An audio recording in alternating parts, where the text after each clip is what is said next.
The movie begins by introducing us to Nancy Stokes, a 55-year-old woman who finds herself in a state of unhappiness after the recent loss of her husband and her retirement. All her life, Nancy has been an honorable woman who has adhered to the societal expectations placed upon her. However, one aspect of her life has remained unfulfilled: her intimate experiences. Despite her being 55 years old, she has never had good intercourse. This is what she wants to change at all costs. Time to book Nancy a date with Shrek. In the first scene, Nancy conducts an online research and discovers a handsome escort named Leo Grande. She immediately books his services and rents an upscale hotel room where no one can recognize her. At this point, Nancy is a bit nervous about the encounter, as she has never dated a guy before, let alone be intimate with a complete stranger. However, she hopes that by spending time with Leo, she can finally experience the pleasure that she has been missing. The following morning, Nancy reaches the hotel room early and tries to settle in. Each passing minute increases her anxiety as the anticipated meeting approaches. But just as she begins to feel overwhelmed, Leo arrives at her doorstep. With a gentle request, he asks for a warm kiss on the cheek, instantly leaving Nancy impressed. She can't help but mention how much more attractive he is in person compared to his photo. As a gesture of hospitality, she offers him a refreshing drink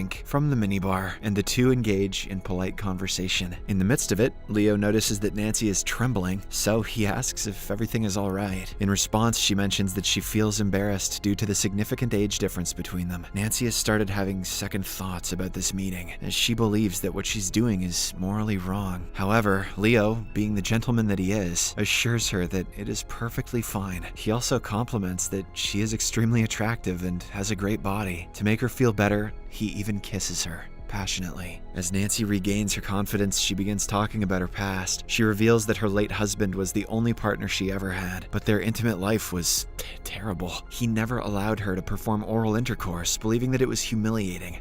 What, was he insane? Most of the time, her husband would just kiss her on the forehead and go to sleep. After this, Nancy reveals something shocking. She has never experienced an orgasm in her lifetime. No, they're a myth. She isn't intending to get one right now, as she feels too nervous. Leo understands her feelings and doesn't try to force the matter. Instead, he hugs her tightly, hoping to ignite the erotic flame within her. Following this, Nancy heads to the bathroom to change into her new nightgown, while Leo grabs a candy bar and eats it. When she eventually comes out, she finds him laying on the bed in a seductive manner. However, Nancy is not enticed at all. She instead mentions that she doesn't like the smell of the chocolate he just had. Because of this, poor Leo heads to the bathroom to brush his teeth. Upon his return, Nancy tells him that she has changed her mind. She no longer wants to have intercourse, as she doesn't think it is right for her. She tells Leo that he can leave with the money. However, he chooses to stay and talk to her. He curiously inquires why a beautiful woman like her decided to hire an escort when she could have easily attracted other men. In response, Nancy reveals that several men her age have expressed interest in her, but she rejected them all. That's because she only likes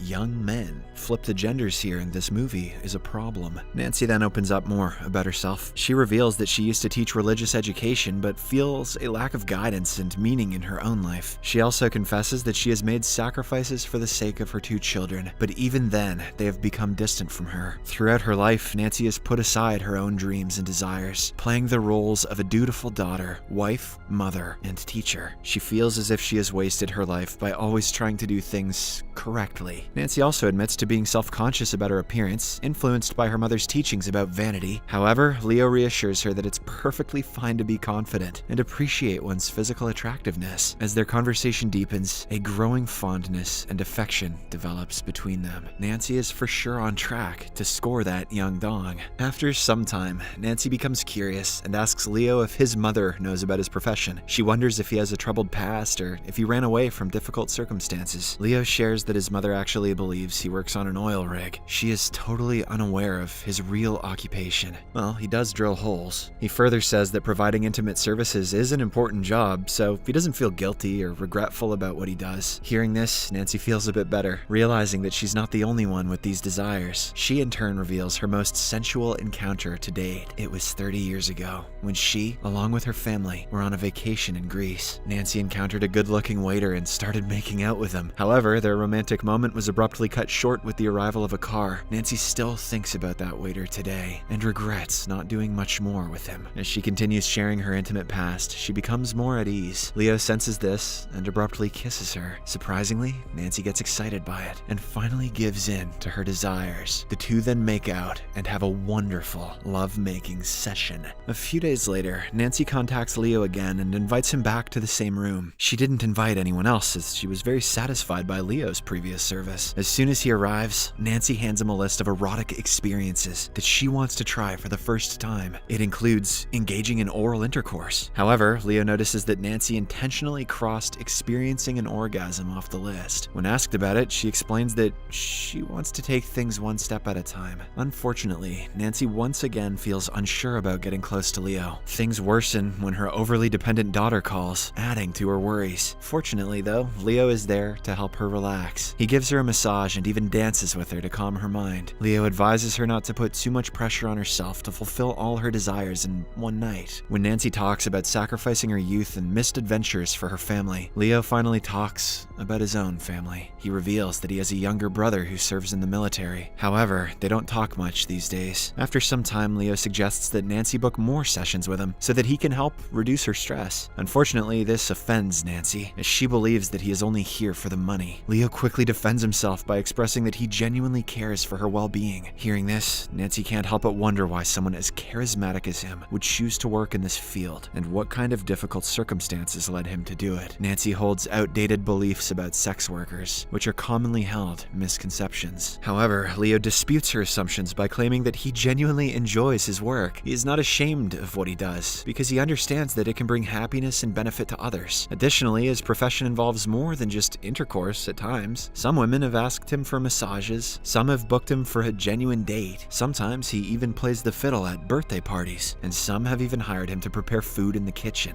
As he continues explaining his field of work, Nancy gets excited and begins engaging in oral intercourse with him. This makes her more confident, and the two once again end up having coitus. In the next scene, Leo and Nancy have their third appointment in the same room. They have a wonderful time, trying different positions and techniques. With each passing minute, their relationship grows stronger, and they tick off several items from Nancy's list of desires, even the fabled Mexican birthday party. However, Nancy still does not experience an orgasm. After the romance session is over, Nancy becomes curious and tries to pry into Leo's personal life, seeking more information. However, he firmly refuses, explaining that his role is solely to provide fantasy and nothing else. But despite his clear boundaries, Nancy's curiosity gets the better of her, and she begins delving into Leo's relationships with his family. Nancy admits to having stalked Leo online and discovered his real name, Connor. She expresses a desire to be friends outside of their sessions and advises Leo to share his work with his family. Unfortunately, this invasion of privacy infuriates him. As a result, he quickly changes back into his clothes and angrily tells her not to book him again. He also warns her against contacting his family or disclosing his personal information, threatening to reveal her as a customer if she does. After this, Leo storms out of the room, but then returns to retrieve his phone. While looking for it, he angrily opens up to Nancy about his troubled relationship with his mother. He shares that when he was 15 years old, his mother disowned him because she despised who he was, going as far as telling people that he was